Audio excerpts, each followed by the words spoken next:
ಹರೇ ಕೃಷ್ಣ. ಎಲ್ಲ ಕೇಳುಗರಿಗೂ ಶ್ರೀಮದ್ ಭಾಗವತದ ಅಧ್ಯಯನಕ್ಕೆ ಸ್ವಾಗತ. ಶ್ರೀಮದ್ ಭಾಗವತದ 9ನೆಯ ಸ್ಕಂದದಲ್ಲಿ ಪರಶುರಾಮ ಅವತಾರದ ಕುರಿತಾಗಿ ನಾವು ತಿಳಿದುಕೊಳ್ಳುತ್ತಿದ್ದೇವೆ. ಜಮದಗ್ನಿಯ ಆಶ್ರಮಕ್ಕೆ ಬಂದಂತಹ ಕಾರ್ತವೀರ್ಯಾರ್ಜುನ ಮತ್ತು ಆತನ ಸೈನಿಕರು, ಸಚಿವರು ಮತ್ತಿತರ ಪರಿವಾರವನ್ನು ಜಮದಗ್ನಿಗಳು ಸ್ವಾಗತಿಸಿದರು. ಅತಿಥಿಗಳನ್ನು ಸತ್ಕರಿಸಲು ಅಗತ್ಯವಾದ ಎಲ್ಲ ವಸ್ತುಗಳನ್ನೂ ಪೂರೈಸಿದರು. ಏಕೆಂದರೆ ಜಮದಗ್ನಿಯಲ್ಲಿ ಸಕಲ ಇಚ್ಛೆಗಳನ್ನು ಈಡೇರಿಸುವಂತಹ ಕಾಮಧೇನು ಹಸು ಇತ್ತು. ಜಮದಗ್ನಿಯು ಕಾಮಧೇನುವನ್ನು ಹೊಂದಿರುವುದರಿಂದ ತನಗಿಂತ ಹೆಚ್ಚು ಶಕ್ತಿಶಾಲಿ ಸಿರಿವಂತನಾಗಿದ್ದಾನೆಂದು ಕಾರ್ತವೀರ್ಯಾರ್ಜುನನು ಭಾವಿಸಿದನು. ಅಗ್ನಿಹೋತ್ರ ಯಜ್ಞಾಚರಣೆಯಲ್ಲಿ ಉಪಯುಕ್ತವಾಗಿದ್ದ ಕಾಮಧೇನುವನ್ನು ಕಾರ್ತವೀರ್ಯಾರ್ಜುನನು ತನ್ನ ವಶಕ್ಕೆ ಪಡೆದುಕೊಳ್ಳಲು ಇಚ್ಛಿಸಿದನು. ಕಾಮಧೇನುವನ್ನು ಅಪಹರಿಸುವಂತೆ ಕಾರ್ತವೀರ್ಯಾರ್ಜುನನು ತನ್ನ ಜನರಿಗೆ ತಿಳಿಸಿದನು. ಕಾರ್ತವೀರ್ಯಾರ್ಜುನನ ಜನರು ಕಂಬನಿಗೆರೆಯುತ್ತಿದ್ದ ಕಾಮಧೇನುವನ್ನು ಅದರ ಕರುವಿನೊಂದಿಗೆ ಕಾರ್ತವೀರ್ಯಾರ್ಜುನನ ರಾಜಧಾನಿಯಾದ ಮಾಹಿಷ್ಮತಿ ನಗರಕ್ಕೆ ಬಲಾತ್ಕಾರದಿಂದ ಒಯ್ದರು. ಕಾರ್ತವೀರ್ಯಾರ್ಜುನ ಕಾಮಧೇನುವಿನೊಂದಿಗೆ ನಿರ್ಗಮಿಸಿದ ಅನಂತರ ಪರಶುರಾಮನು ಆಶ್ರಮಕ್ಕೆ ಹಿಂದಿರುಗಿದನು. ಜಮದಗ್ನಿಯ ಕಿರಿಯ ಪುತ್ರನಾದ ಪರಶುರಾಮನು ಕಾರ್ತವೀರ್ಯಾರ್ಜುನನ ಮಹಾಪಾತಕವನ್ನು ಕೇಳಿದ ಕೂಡಲೇ ತುಳಿತಕ್ಕೊಳಗಾದ ಸರ್ಪದಂತೆ ಕೋಪದಿಂದ ಕೆರಳಿದನು. ಪರಶುರಾಮನು ತನ್ನ ಭೀಕರವಾದ ಕೊಡಲಿ, ಗುರಾಣಿ, ಬಿಲ್ಲು ಬಾಣಗಳನ್ನು ತೆಗೆದುಕೊಂಡು ಸಿಂಹವು ಆನೆಯ ಬೆನ್ನಟ್ಟಿ ಹೋಗುವಂತೆ ತೀವ್ರ ಕೋಪದಿಂದ ಕಾರ್ತವೀರ್ಯಾರ್ಜುನನ ಬೆನ್ನಟ್ಟಿ ಹೋದನು. ಕಾರ್ತವೀರ್ಯಾರ್ಜುನ ತನ್ನ ರಾಜಧಾನಿಯಾದ ಮಾಹಿಷ್ಮತೀಪುರಿಯನ್ನು ಪ್ರವೇಶಿಸಿದಂತೆ ಭೃಗುವಂಶ ಶ್ರೇಷ್ಠನಾದ ಭಗವಾನ್ ಪರಶುರಾಮನು ಕೊಡಲಿ, ಬಿಲ್ಲು, ಬಾಣ ಮತ್ತು ಗುರಾಣಿ ಹಿಡಿದು ತನ್ನ ಬೆನ್ನಟ್ಟಿ ಬರುತ್ತಿರುವುದನ್ನು ಕಂಡನು. ಭಗವಾನ್ ಪರಶುರಾಮನು ಕಪ್ಪು ಕೃಷ್ಣಾಜಿನವನ್ನು ಹುಟ್ಟಿದ್ದನು. ಅವನ ಜಟೆಗಳು ಸೂರ್ಯಪ್ರಭೆಯಂತೆ ಗೋಚರಿಸುತ್ತಿದ್ದವು. ಪರಶುರಾಮನನ್ನು ಕಂಡ ಕೂಡಲೇ ಕಾರ್ತವೀರ್ಯಾರ್ಜುನನು ಹೆದರಿದನು. ಅವನು ಆನೆಗಳು, ಅಶ್ವಾರೂಢ ರಥಗಳು, ದಂಡ, ಬಿಲ್ಲು, ಬಾಣ, ವೃಷ್ಟಿ, ಶತಘ್ನಿ, ಶಕ್ತಿ ಮೊದಲಾದ ಶಸ್ತ್ರಾಸ್ತ್ರಗಳಿಂದ ಸಜ್ಜಿತವಾದ ಪದಾತಿ ಸೇನೆಯನ್ನು ಯುದ್ಧ ಮಾಡಲು ಕಳುಹಿಸಿದನು. ಪರಶುರಾಮನನ್ನು ತಡೆಯಲು ಕಾರ್ತವೀರ್ಯಾರ್ಜುನನು 17 ಅಕ್ಷೋಹಿಣಿ ಸೇನೆಯನ್ನು ಕಳುಹಿಸಿದನು. ಭಗವಾನ್ ಪರಶುರಾಮ ಏಕಾಂಗಿಯಾಗಿ ಎಲ್ಲರನ್ನೂ ಸೆದೆಬಡಿದನು. ಅಕ್ಷೋಹಿಣಿ ಪದವು 21,870 ರಥಗಳು ಮತ್ತು ಆನೆಗಳು, 1,09,350 ಪದಾತಿ ಸೈನಿಕರು ಮತ್ತು 65,610 ಕುದುರೆಗಳನ್ನು ಒಳಗೊಂಡ ಯುದ್ಧವ್ಯೂಹವನ್ನು ಸೂಚಿಸುತ್ತದೆ. ಮಹಾಭಾರತದ ಆದಿಪರ್ವದ 2ನೆಯ ಅಧ್ಯಾಯದಲ್ಲಿ ಇದರ ಕರಾರುವಕ್ಕಾದ ವಿವರಣೆಯಿದೆ. ಇದು ಈ ರೀತಿಯಾಗಿ ಇದೆ. ಏಕೋ ರಥೋ ಗಜಶ್ಚೈಕ ನರ ಪಂಚಪದಾತಯಃ ತ್ರಯಶ್ಚತುರಗಾಸ್ತಹಜ್ಞೈ ಪತ್ತಿರ್ ಇತಿ ಅಭಿಧೀಯತೆ.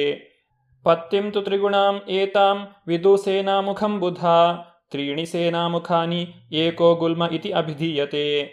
ತ್ರಯೋ ಗುಲ್ಮ ಗಣೋ ನಾಮ ವಾಹಿನೀ ತು ಗಣಾಸ್ತ್ರಯಃ ಶ್ರುತಾಸ್ತಿಸ್ತ್ರಸ್ತು ವಾಹಿನ್ಯ ಪೃತನೀತಿ ವಿಚಕ್ಷಣೈ. ಚಮೋಸ್ತು ಪೃತನಾಸ್ತ್ರಿಶಸ್ ಚಂವಸ್ತ್ರಿಸ್ರಾಸ್ತ್ವನೀಕಿನಿ ಅನೀಕಿನಿಂ ದಶನುಣಾಂ ಆಹುರ್ ಅಕ್ಷೌಹಿಣೀಂ ಬುಧಾ. ಅಕ್ಷೌಹಿಣಸ್ತು ಸಂಖ್ಯಾತ ರಥಾನಾಂ ದ್ವಿಜಸತ್ತಮ ಸಂಖ್ಯಾಗಣಿತ ತತ್ವಜ್ಞೈ ಸಹಸ್ರಾಣಿ ಏಕವಿಂಶತಿ. ಶತಾನಿ ಉಪರಿ ಚೌಷ್ಟೌ ಚ ಭೂಯಸ್ತಥಾ ಚ ಸಪ್ತತಿಃ ಗಜಾನಾಂ ತು ಪರಿಮಾಣಂ ತಾವದೇವಾತ್ರ ನಿರ್ದಿಶೇತ್.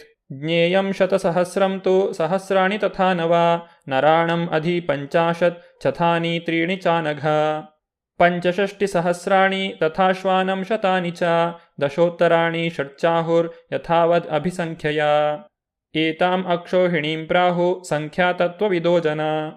1 ರಥ, 1 ಆನೆ, 5 ಪದಾತಿ ಸೈನಿಕರು ಮತ್ತು 3 ಕುದುರೆಗಳಿಂದ ಸೇರಿದ ಸೇನಾಬಲವನ್ನು ಯುದ್ಧ ವಿಜ್ಞಾನಿಗಳು ಪತ್ತಿ ಎಂದು ಕರೆದಿದ್ದಾರೆ. 1 ಸೇನಾಮುಖ ಪತ್ತಿಗಿಂತ 3 ಪಟ್ಟು ಹೆಚ್ಚಿನದು.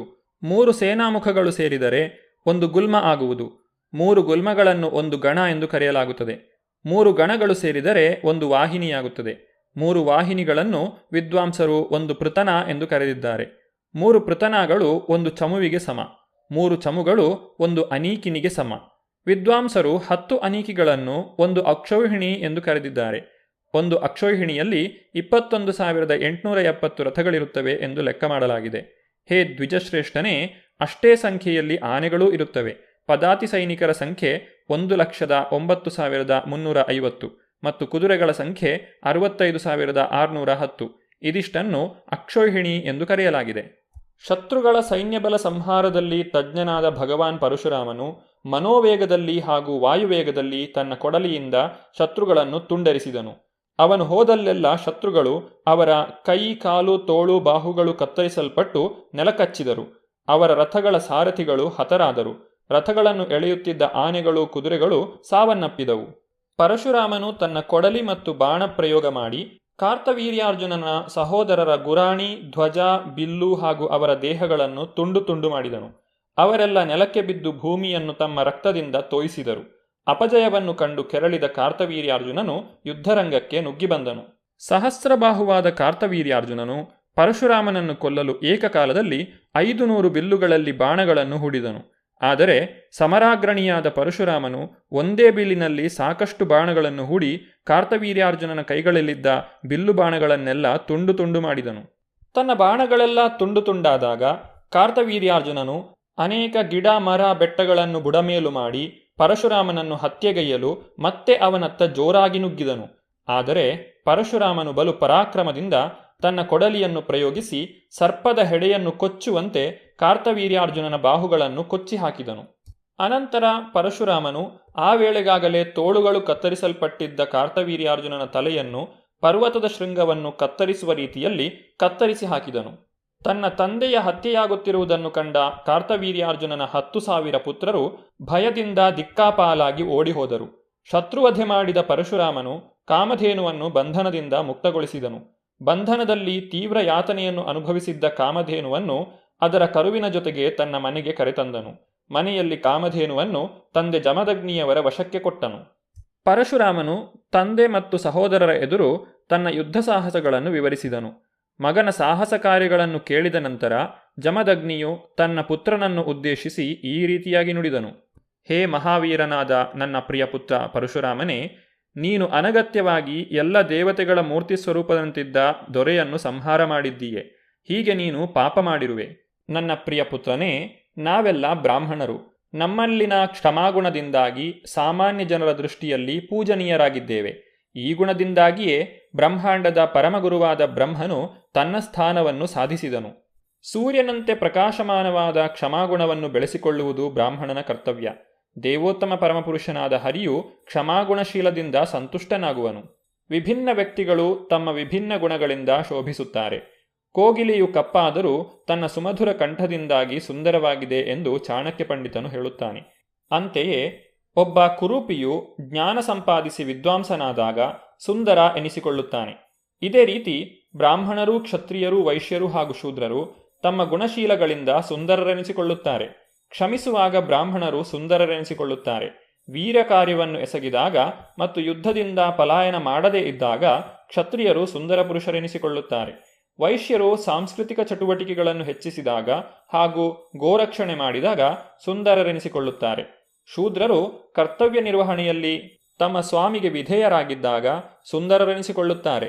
ಹೀಗೆ ಎಲ್ಲರೂ ತಮ್ಮ ವಿಶೇಷ ಗುಣಗಳಿಂದಾಗಿ ಸುಂದರರೆನಿಸಿಕೊಳ್ಳುತ್ತಾರೆ. ಮತ್ತು ಇಲ್ಲಿ ವಿವರಿಸಿರುವಂತೆ ಕ್ಷಮಾದಾನವು ಬ್ರಾಹ್ಮಣನ ವಿಶೇಷ ಗುಣವಾಗಿದೆ. ಜಮದಗ್ನಿಗಳು ತಮ್ಮ ಮಾತುಗಳನ್ನು ಮುಂದುವರಿಸಿದರು. ನನ್ನ ಪ್ರೀತಿಯ ಪುತ್ರನೇ, ಚಕ್ರವರ್ತಿ ದೊರೆಯೊಬ್ಬನನ್ನು ಸಂಹಾರ ಮಾಡುವುದು ಬ್ರಾಹ್ಮಣನ ಹತ್ಯೆಗಿಂತ ಘೋರವಾದ ಪಾಪ. ಆದರೆ ಪ್ರಾಯಶ್ಚಿತ್ತಾರ್ಥ ನೀನು ಕೃಷ್ಣ ಪ್ರಜ್ಞೆ ಹೊಂದಿ ಪವಿತ್ರ ತೀರ್ಥಕ್ಷೇತ್ರಗಳ ಯಾತ್ರೆ ಕೈಗೊಂಡಲ್ಲಿ ನಿನ್ನ ಈ ಮಹಾನ್ ಪಾಪ ಕಾರ್ಯ ಪರಿಹಾರವಾಗುವುದು.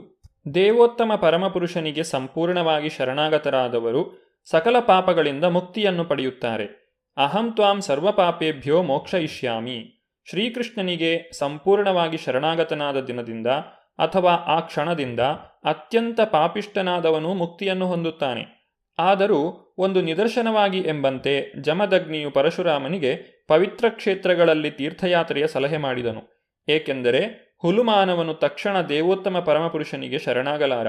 ಒಂದು ಕ್ಷೇತ್ರದಿಂದ ಮತ್ತೊಂದು ಕ್ಷೇತ್ರಕ್ಕೆ ಹೋಗಿ ಸಾಧು ಸಂತರನ್ನು ಭೇಟಿ ಮಾಡುವಂತೆ ಇಂತಹವರಿಗೆ ಸಲಹೆ ಮಾಡಲಾಗುತ್ತದೆ. ಹೀಗೆ ಕ್ರಮೇಣ ಜನರು ಪಾಪಫಲಗಳಿಂದ ಮುಕ್ತಿ ಪಡೆಯುವರು. ಶುಕದೇವ ಗೋಸ್ವಾಮಿಗಳು ಮುಂದಕ್ಕೆ ಪರಶುರಾಮನಿಂದ ಕ್ಷತ್ರಿಯ ಕುಲನಾಶ ಹೇಗೆ ಉಂಟಾಯಿತು ಎಂಬುದರ ಬಗ್ಗೆ ತಿಳಿಸಿಕೊಡುತ್ತಾರೆ. ಕಾರ್ತವೀರ್ಯಾರ್ಜುನನ ಮಕ್ಕಳು ಜಮದಗ್ನಿಯನ್ನು ಕೊಂದರು. ಆಗ ಪರಶುರಾಮನು ಸಕಲ ಕ್ಷತ್ರಿಯ ಪ್ರಪಂಚದ ಮೇಲೆ 21 ಬಾರಿ ದಾಳಿ ಮಾಡಿದನು. ಜಮದಗ್ನಿಯ ಹೆಂಡತಿ ರೇಣುಕಾ. ಒಮ್ಮೆ ಅವಳು ನೀರನ್ನು ತರಲು ಗಂಗಾ ನದಿಗೆ ಹೋದಾಗ ಗಂಧರ್ವರಾಜನು ಅಪ್ಸರೆಯರೊಂದಿಗೆ ಸರಸವಾಡುತ್ತಿರುವುದನ್ನು ಕಂಡು ಅದರಿಂದ ಆಕರ್ಷಿತಳಾದಳು.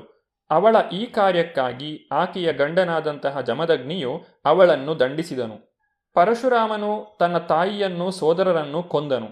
ಮುಂದೆ ತಪಪ್ರಭಾವದಿಂದ ಜಮದಗ್ನಿಯು ಅವರನ್ನು ಬದುಕಿಸಿದನು. ಪರಶುರಾಮನಿಂದ ಕ್ಷತ್ರಿಯ ಕುಲನಾಶದ ಕುರಿತಾಗಿ ನಾವು ಮುಂದಿನ ಸಂಚಿಕೆಯಲ್ಲಿ ನೋಡೋಣ. ಧನ್ಯವಾದಗಳು. ಹರೇ ಕೃಷ್ಣ.